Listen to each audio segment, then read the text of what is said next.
નમસ્કાર. ગાંધીધામથી દિલ્હી સુધી પદયાત્રા પર નીકળેલા ગનીભાઈ થરા ખાતે પહોંચતા થરા સુન્ની મુસ્લિમ સમાજના આગેવાનો દ્વારા ફુલહારથી ઉષ્માભેર સ્વાગત કરવામાં આવ્યું હતું. તારીખ 8/11/2024ના ગાંધીધામથી દિલ્હી સુધી પદયાત્રા કરી દિલ્હી ખાતે આવેદનપત્ર આપવા નીકળેલા ગનીભાઈનું ઠેર ઠેર જગ્યાએ સ્વાગત કરવામાં આવી રહ્યું છે. આમ ગનીભાઈએ મુસ્લિમ સમાજ પર અત્યાચાર રોકવા માટે કાયદાકીય લડત ચલાવી રહ્યા છે અને તેઓ મુસ્લિમના હક માટે પોતે આજે એક કાયદાકીય આંદોલન કરી કચ્છ જિલ્લાના ગાંધીધામથી દિલ્હી સુધી પદયાત્રા કરી ભારતના તમામ મુસ્લિમ સમાજને આમ સર્વ સમાજના લોકોને એક પહેગામ પહોંચાડવા માગે છે કે સરકાર દ્વારા અમુક ચોક્કસ સમાજના લોકો પર ટાર્ગેટ કરી સરકાર ઘણો પર બુલડોઝર ચલાવી રહી છે અને હજારો લોકોને બેઘર કરી નાખ્યા છે, જેમાં ધાર્મિક લાગણી દુભાઈ છે. તે પ્રમાણે વર્તન કરી મુસ્લિમ ધાર્મિક ધર્મની મસ્જિદ મદ્રસા પર બુલડોઝર ચલાવી રહ્યા છે અને હાલ સમગ્ર ભારત અને ગુજરાતમાં પણ પ્રશાસન રાજકીય પક્ષોના નેતાઓના ઇશારે નાચતું હોય તેવું લાગી રહ્યું છે. ભારતનું બંધારણ ખોખલું બની રહ્યું છે તેવું વર્તાઈ રહ્યું છે.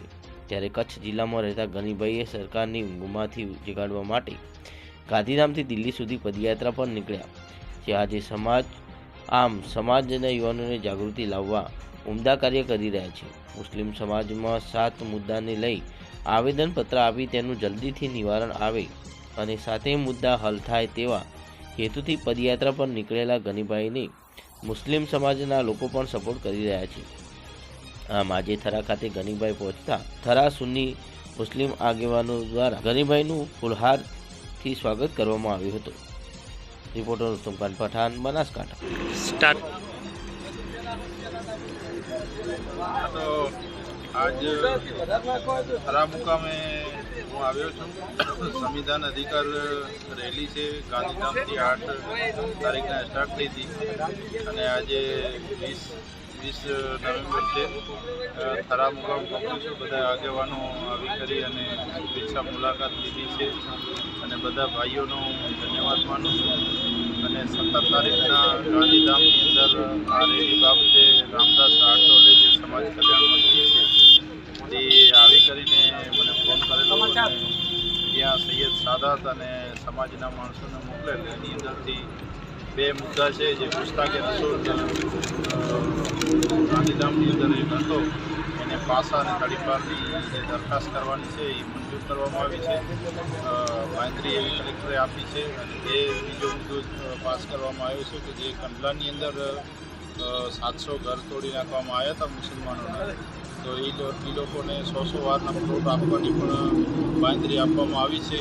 એટલે જે અમારા 7 મુદ્દા છે જે હું ગાંધીધામથી લઈ અને દિલ્હી સુધી જવાનો છું, એટલે એમાંથી 2 મુદ્દા કમ્પ્લીટ થઈ ગયા છે ઇન્શાઅલ્લાહ. અને બીજી સમાજ કલ્યાણ મંત્રી જે કેન્દ્રના છે રામદાસ આઠવલે એને મને 28 તારીખ સુધીનો કીધો છે કે ભાઈ 28 તારીખ સુધી અમે બીજા મુદ્દા પણ પૂરા કરાવશું અને જેવી મને બાંધરી આપશે એટલે પછી હું દિલ્હી લોકો પાસે કારના માધ્યમથી બોલાવશે એટલે હું જઈશ ને નહીં બોલાવી ત્યાં સુધી હું પેદલ ચાલીને જ જઈશ. ગાંધીધામથી દિલ્હી સુધી પદયાત્રા તમે જે રીતે કરો તમે પોલીસ પ્રશાસન વિશે તમે શું કહેવા માગો? પોલીસ પ્રશાસન જે કચ્છનું પોલીસ પ્રશાસન સાથ સરકાર આપ્યો, પછી પાટણ જિલ્લો આવ્યો તો એનો પોલીસ પ્રશાસન અમને સારામાં સારો સાથ આપવામાં આવ્યો. પછી અમને અહીંયા કણે બનાસકાંઠામાં આવ્યા એટલે એક પીઆઈ છે, ઓલો મકવાણા કરીને નામ છે, LIB પીઆઈ, એ થોડીક વાતો એવી કરવા માંડાણો જે પક્ષપાતી વાતો હોય એ પ્રમાણે કરવા માંડાણો. ન છૂટકે મારે DGP કંટ્રોલમાં નોંધ લખાવવી પડી. એના પછી પોલીસ મારી પાસે અત્યારે સાહેબ પોલીસ હાજર છે, આવી છે. નકા હું છેલ્લા 7 કલાકથી એમનેમાં જતો. એટલે બનાસકાંઠાનો જે SP છે એના તો બહુ સારા વખાણ કરે છે, બહુ સારો માણસ છે, બધા કહે છે. હું તો કોઈથી મળ્યો નથી, પણ અહીંયા આપણા અમુક માણસો છે, અમુક સ્ટાફમાં માણસો છે, અધિકારીઓ છે આપણી સમાજના, એ લોકોએ મને કીધો હતો કે SP સાહેબ બહુ સારા છે. પણ ખરેખર જે આ કામ હોય છે એ LIB પીઆઈનું હોય છે.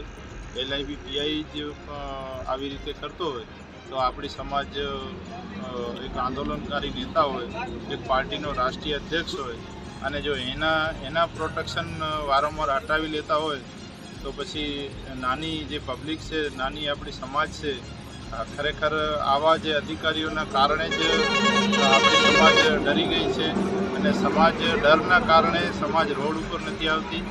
કે મુસલમાન સમાજ રોડ ઉપર આવે તો આ મુદ્દા 2 દિવસની અંદર હલ થઈ જાય ઇન્શાઅલ્લાહ. મુસ્લિમ સમાજનો સપોર્ટ કેવો છે? મુસ્લિમ સમાજનો માશાઅલ્લાહ બહુ સારો સપોર્ટ છે.